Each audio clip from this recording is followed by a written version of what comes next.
2024년도 피정의 마지막 말씀은 제목이 이겁니다. 새롭게 출발합시다. 새롭게 출발합시다. 잘 들으세요. 사랑하는 우리 형제자매 여러분, 2024년도도 이제 저물어가는 12월의 마지막 달에 우리가 있습니다. 또한 교회력으로는 새로운 한 해를 시작하는 대림 시기를 지금 보내고 있습니다. 금년 한 해 우리가 어떻게 지내왔는지, 올 한 해 동안 우리 개인과 또 가족 또 혹은 가정에, 그리고 우리가 하는 사업이나 우리의 건강, 이런 모든 것들 안에서 주님께서 우리에게 베풀어 주신 은혜가 어떤 것인지를 우리는 한번 정리해보고 묵상해보고 그리고 감사 기도를 드려야 할 것입니다. 그뿐만이 아니라 우리 복음화 발전소와 둘의 공동체에 내려주신 정말 너무나 많은 은혜, 우리가 모두 함께 감사 기도를 드려야 하겠습니다. 지난 2021년 9월 달에 우리 복음화 발전소는 새로운 비전을 가지고 새롭게 창립되어서 새로운 출발을 하게 되었습니다. 제가 30년 동안 해오던 복음화 학교를 은퇴하고 나이 70에 은퇴를 해서 새로운 일을 한다는 것이 쉽지 않지만, 저는 남아있는 인생을 새로운 복음화에 헌신하기 위해서 복음화 발전소를 다시 창립을 했습니다. 지난 3년간 모든 우리 발전소 회원들의 노력으로 이제는 복음을 실천하는 평신도의 요람으로 자리매김을 하게 되었고, 이제부터 복음적 삶의 구체적인 실천을 하기 위해서 이제 새로운 계획을 세워서 세상을 향해 나아가려고 합니다. 복음적 삶의 실천은 나 자신으로부터 시작해서 이웃에게, 그리고 세상 모든 사람들에게 삼위일체이신 하나님을 증거하고 선포하는 매우 중요한 우리 교회의 사명이요, 또 교회 공동체의 일원인 우리 모두에게 주어진 고유한 사명이라는 것을 여러분들은 잘 알고 계십니다. 지난 3년간의 훈련을 통한 준비 기간을 거쳐 이제는 현장에서 실천적인 삶을 통해서 주님을 증거하고 드러내기 위해 새로운 도전을 시작했습니다.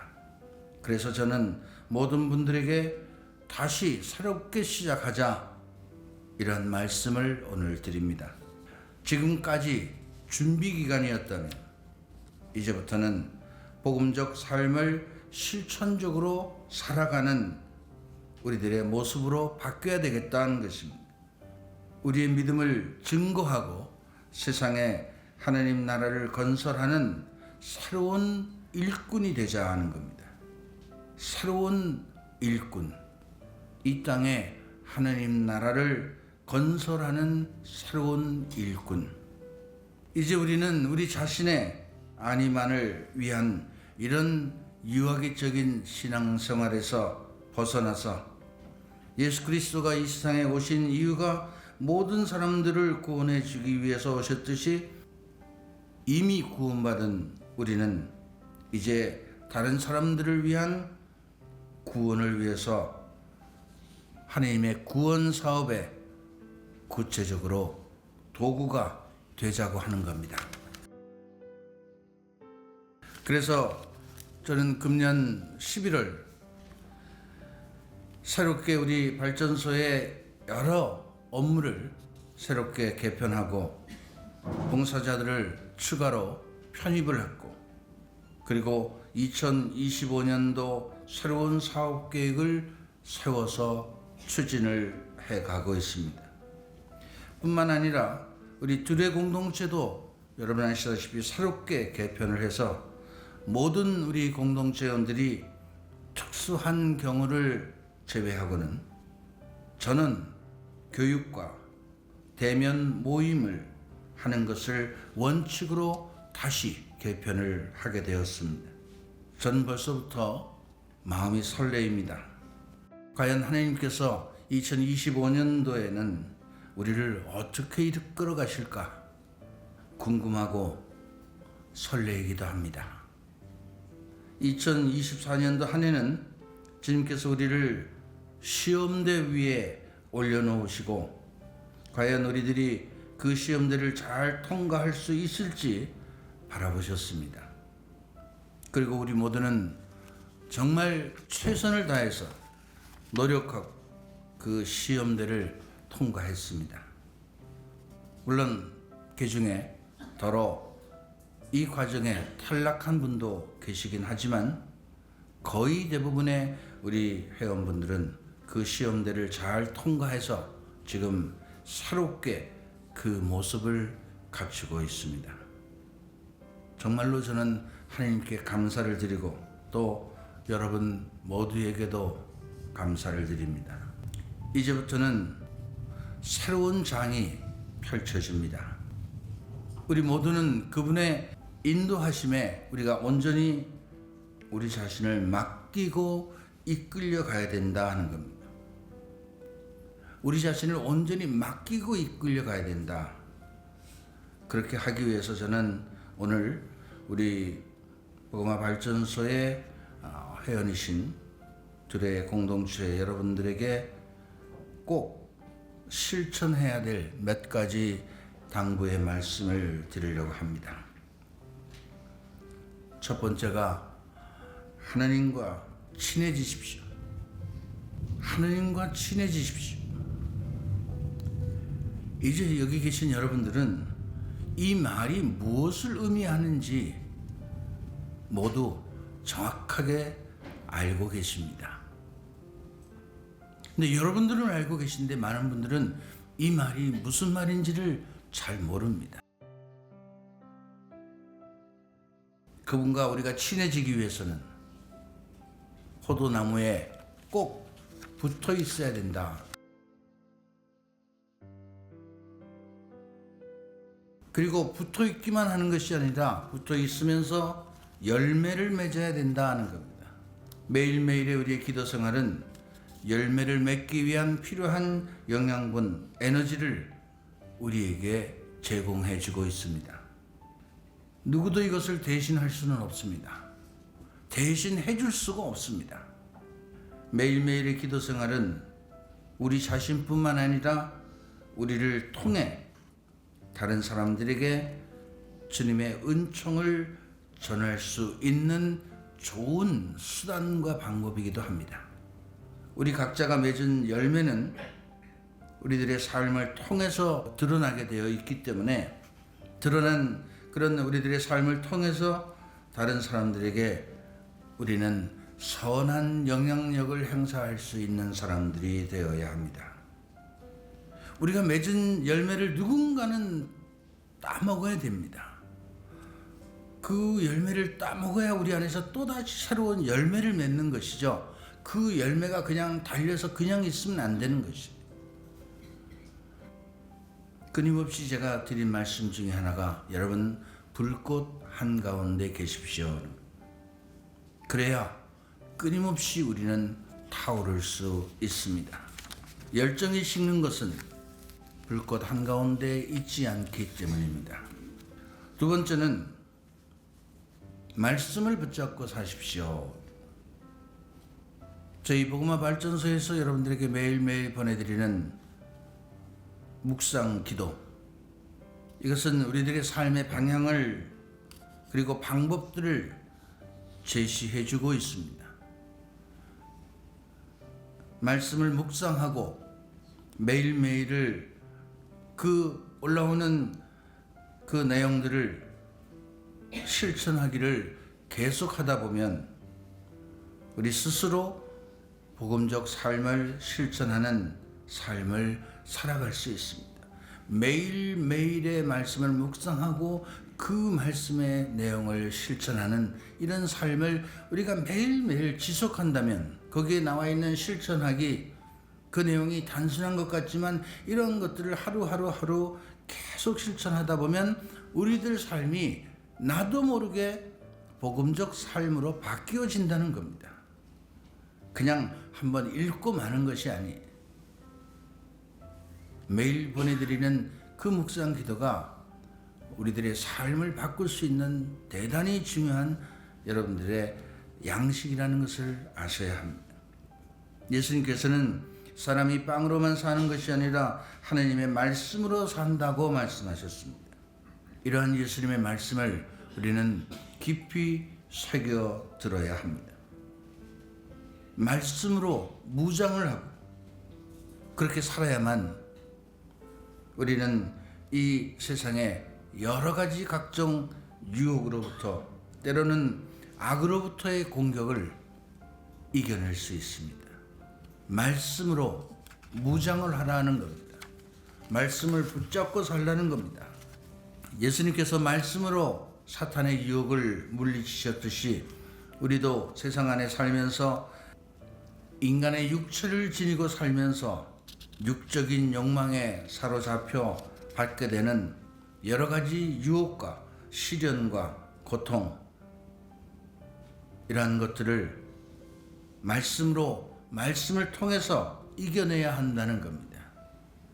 그것이 바로 우리들의 칼이요, 방패요, 무기가 되는 겁니다. 그러려면 말씀으로 무장되어 있습니다. 그래야 우리는 복음화 발전소의 목표대로 복음적 삶을 구체적으로 실천하는 삶을 살아갈 수 있게 되는 것입니다. 지켜갈 수 있는 것, 복음적 삶을 우리가 지켜갈 수 있는 거예요. 매일매일 영적인 양식을 먹어야만 우리는 영적으로 건강해지고 영적인 삶을 살아갈 수 있습니다. 그리고 성장할 수 있습니다. 매일매일 하는 이 기도가, 영과 육을 지니고 있는 우리들이 육적으로 매일 식사를 하듯이 밥을 못 먹으면 그냥 큰일 나는 것처럼 생각하는 분들 많잖아요. 그죠? 당장 죽는 것처럼 생각하듯이 이 영적으로도 우리가 매일매일 이 양식을 취하지 않으면 영적으로 죽는다는 것을 알아야 됩니다. 말씀을 붙잡고 살아야 그 말씀이 우리 안에 살아 움직여서 그것이 영양분이 되고 생활에 필요한 여러 가지 지혜와 분별과 그리고 힘과 용기 그리고 열정이 그 말씀 안에서부터 생겨난다는 것을 여러분들이 분명히 아셔야 합니다. 우리는 때때로 살아가면서 힘들 때나 어려울 때나 또 혹은 여행 중에나 많은 경우 기도를 소홀히 하게 됩니다.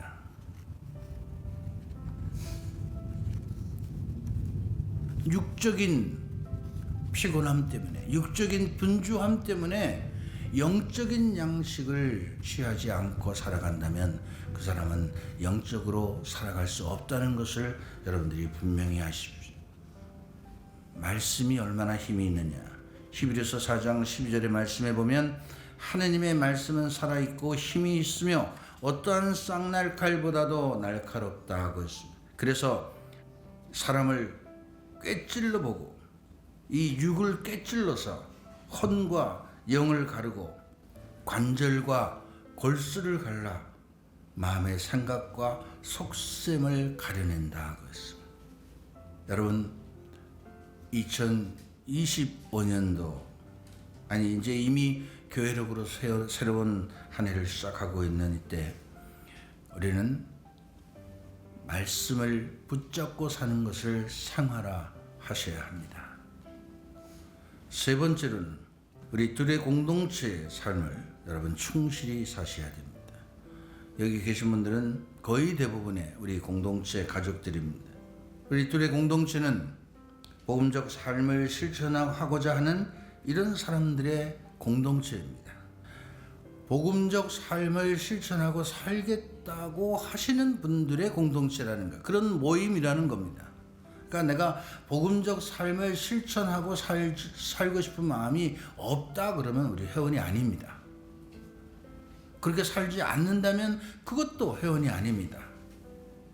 복음적 삶의 실천이라는 것은 곧 예수 그리스도를 닮는 것입니다. 그리스도의 마음을 갖고 그리스도 같은 말과 행동을 하는 것입니다. 언제나 내 안에 그리스도의 마음을 간직하고 있어야 됩니다. 내가 예수님이라면 이 사람에게 어떻게 대할까? 어떤 마음을 갖고 대해야 될까? 어떻게 내가 말하고 어떻게 행동해야 될까? 인간의 마음을 갖고 사람들을 대하고 생각하고 행동한다면 그 사람은 하나님의 사람이 아닙니다.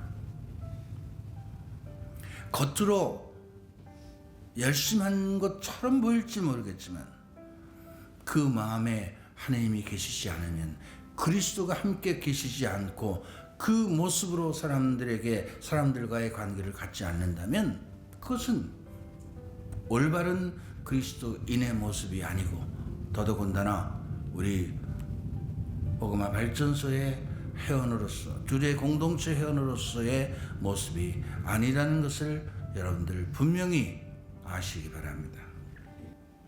그래서 우리는 그리스도의 마음을 갖고 서로 친교를 이루고 한 가족으로서 서로 관심과 배려를 통해서 사랑을 실천하는 이런 공동체 일원으로서 서로의 사랑을 실천하는 사랑의 공동체가 되어야 되겠다.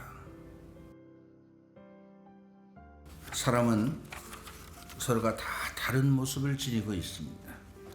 겉모습도 다르지만 속의 모습도 다르고 생각도 다르고 그 사람이 하는 말과 행동도 다 다릅니다. 우리 공동체 가족들은 우리가 서로 다르다는 것을 인정해야 됩니다.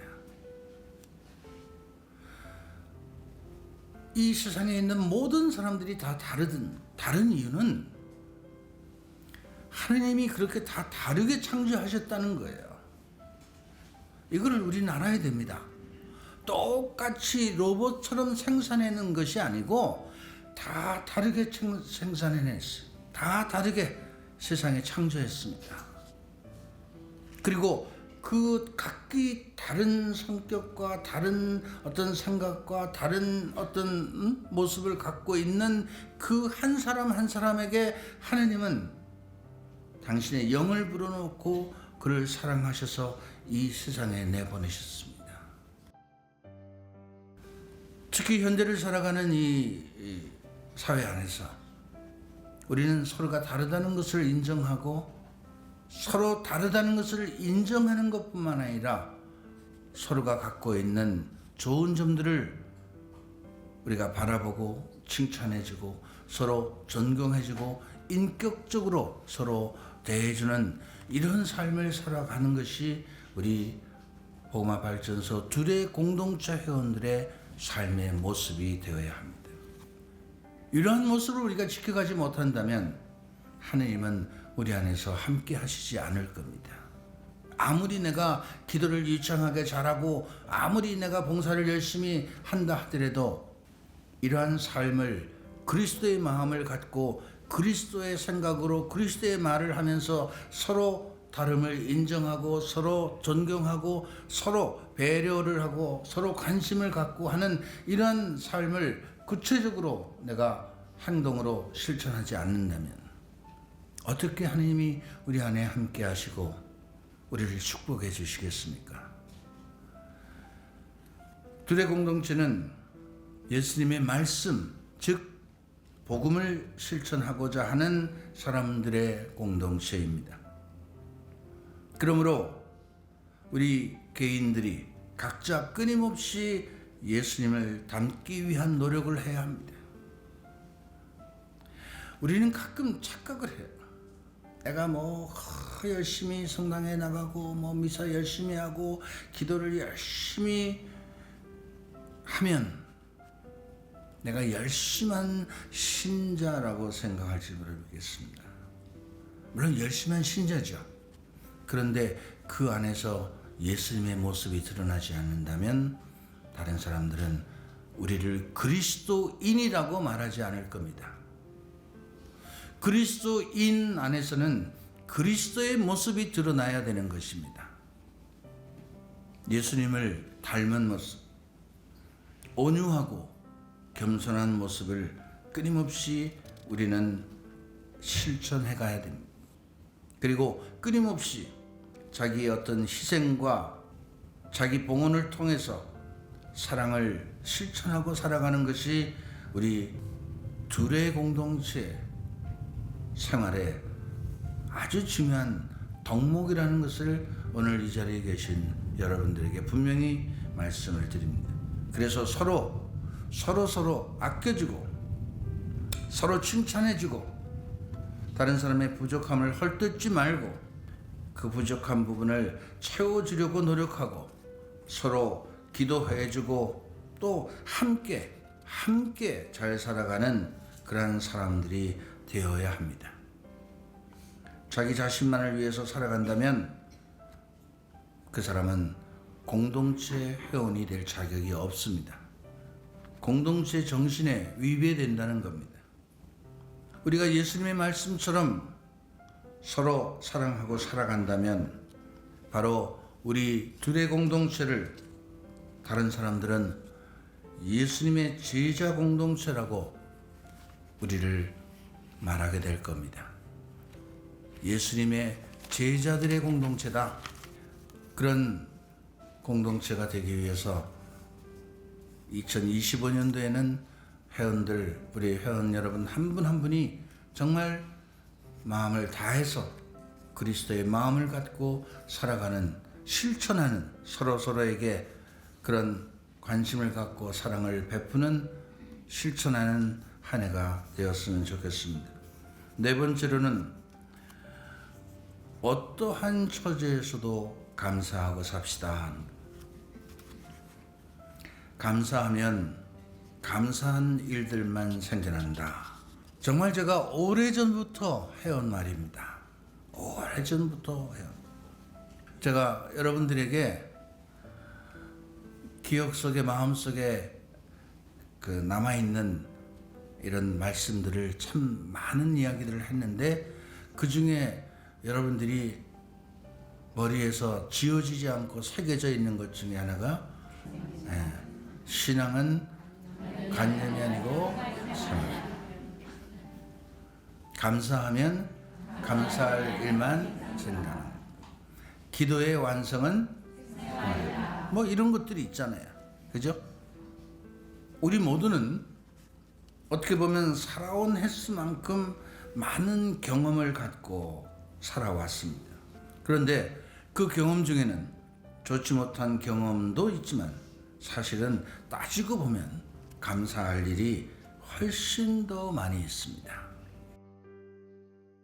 여기 대부분의 분들이 기도 훈련을 다 거쳤고 영성 훈련을 하고 있고 지금 기도 훈련을 하는 분도 계십니다만은 제가 그 훈련의 과정에서 감사거리를 찾아보라고 그랬을 때 처음에는 내가 감사할 거리가 얼마나 있을까 대부분 다 그렇게 생각을 했죠.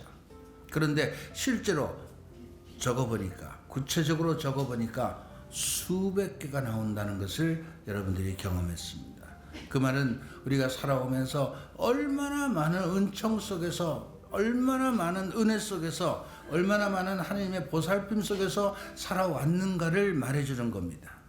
이걸 모르고 우리는 감사를 하지 않고 허구한 날 불평, 불만을 하고 다른 사람을 비난하고 미워하고 이러고 살아온 거예요. 그거는요, 하나님을 기쁘게 하는 일이 아니라 마귀를 춤추게 하는 일입니다. 우리가 그리스도인으로 살아온다고 하면서 그냥 끊임없이 마귀가 춤추는 일을 하면서 살아온 사람들이 너무나 많이 있어요. 정말 마음이 아픈 일입니다. 감사를 해도 다 못할 것이 우리가 감사인데 그 감사는 하지 않고 끊임없이 불평과 불만과 시기와 질투와 미움과 마귀만, 사탄이 좋아할 수 있는 것만 골라서 그런 짓을 하는 사람들이 있어요. 그러면서도 신자래. 또 이렇게 정말 감사할 일이 우리 안에 많이 있다는 것을 생각한다면 끊임없이 우리가 감사를 해야 되는데, 보통의 사람들은 이렇게 감사해야 될 일은 쉽게 잊어버리고 좋지 못한 경험은, 좋지 못한 기억, 이것만 간직한 채 늘 불평 불만 속에서 살아갑니다. 참으로 정말 안타깝고 불행한 일입니다. 그 개인에게는 정말 큰 불행입니다. 그런데 여러분, 한번 정말 잘 생각해 보십시오. 우리들 삶 안에서 조금만 깨워서 생각해서 들여다보면 우리들 삶의 99%가 감사할 일입니다. 1% 정도가 좋지 못한 어떤 경험이나 상처나 아픔이나 기억이 남아 있습니다. 그런데 우리는 그 1%가 우리를 지배하면서 우리 스스로 불행하다고 생각하고 살아가고 있는 겁니다. 정말 그 사람은 불행한 사람입니다. 영적으로 깨어 있는 사람은 우리들 삶이 얼마나 감사한 일들의 연속인지를 잘 압니다. 영적인 눈이 뜨여 있는 사람들은 그것을 분명히 볼 수 있습니다. 여러분, 어떤 처지나 환경, 상황 속에서도 감사하십시오. 지금 혹시 어떤 시련과 고통 중에 있다 하더라도 감사하십시오. 왜냐하면 곧 그 사람에게 하나님의 은총이 내려올 시간이 다가왔다는 것입니다. 우리가 지금까지 살면서 경험해 왔듯이 우리가 경험한 것 중에 정말 큰 경험이지만, 이런 시련과 고통이 지난 뒤에는 반드시 은총이 온다는 것을 우리는 살면서 너무나 많이 경험해 왔습니다. 그러니까 지금 그런 힘들고 어려운 시간을 보내고 있다면, 이제 은총의 시간이 다가오고 있구나. 그래서 그 사람은 감사해야 합니다. 여러분, 하느님이 우리 편인데 뭘 걱정을 합니까? 뭘 두려워하십니까? 그분께서는 우리에게 최고의 선물인 성령을 이미 선물로 주셨고, 그 성령을 통해서 지금도 끊임없이 우리의 기도를 들어주고 계시다는 것을 여러분 아셔야 합니다. 감사는 진정성이 있어야 됩니다. 입만 가지고 감사하는 게 아니고 정말 어떤 진정성이 있어야 된다. 많은 사람들이 감사하면 감사할 일이 끊임없이 생겨나는 이유는 감사를 구체적으로 표현하고 감사했기 때문입니다. 그 감사의 표현들이 또 다른 은총의 선물을 받게 하는 원인이 된 것이, 그러니까 감사하면 또 감사할 일이 생기고, 또 그래서 감사하면 또 다시 감사할 일이 생긴다는 겁니다. 사랑하는 우리 형제자매 여러분, 2025년도 우리 복음화 발전소가 다시 새롭게 출발하는 원년이 될 것입니다. 하나님과 친해지고 말씀을 붙잡고 살고 사랑을 실천하는 공동체 삶을 충실하게 실천하고 살아가고, 어떠한 처지에서든지 감사하는 삶을 살아간다면 정말 지금 이 혼돈의 세상, 어지러운 세상, 불신의 세상, 하느님으로부터 점점 멀어져 가고 있는 이 세상에 저희 복음화 발전소가, 우리 둘의 회원들이 이 세상에 또 다른 등불이 되고 소금이 될 겁니다. 하느님 나라를 건설하고 확장하는데 여러분들이 이 시대에 새로운 하느님의 일꾼들이 될 것입니다. 하느님께서는 끊임없이 이 땅에 하느님 나라를 확장하고 건설하기를 원하십니다. 저희 복음화 발전소 회원들이 오늘 제가 말씀드린 이 말씀들을 구체적으로 실천한다면 하느님께서 우리와 함께 계시다는 그분의 성령의 역사하심이 끊임없이 우리 안에서 드러나게 될 테고, 그 모습을 통해서 하나님이 세상에 증거되고 선포되고 영광을 받으시게 될 겁니다. 우리들이 그런 모습으로 살아갈 때 하나님이 우리 안에 계시다는 것이 증명되는 것입니다. 우리 하나님의 백성들, 하나님의 뜻에 부합하는 이런 삶을 살아가는 우리 둘의 공동체 회원들이 이 시대에 정말 새로운 크리스천 공동체, 교회, 어떤 의미로 보면 쓰러져가는, 허물어져가는 이 시대의 이 교회, 그 기둥을 떠받치는 그러한 공동체, 우리 이 교회 새로운 모델을 제시하는 이런 공동체가 될 수 있도록 깊은 기도와 함께 우리가 한 마음 한 뜻으로 이런 공동체가 될 수 있도록 우리 회원들 모두가 끊임없이 헌신하고 봉헌된 삶을 살아가는 그런 한 해가 되기를 바랍니다. 아멘.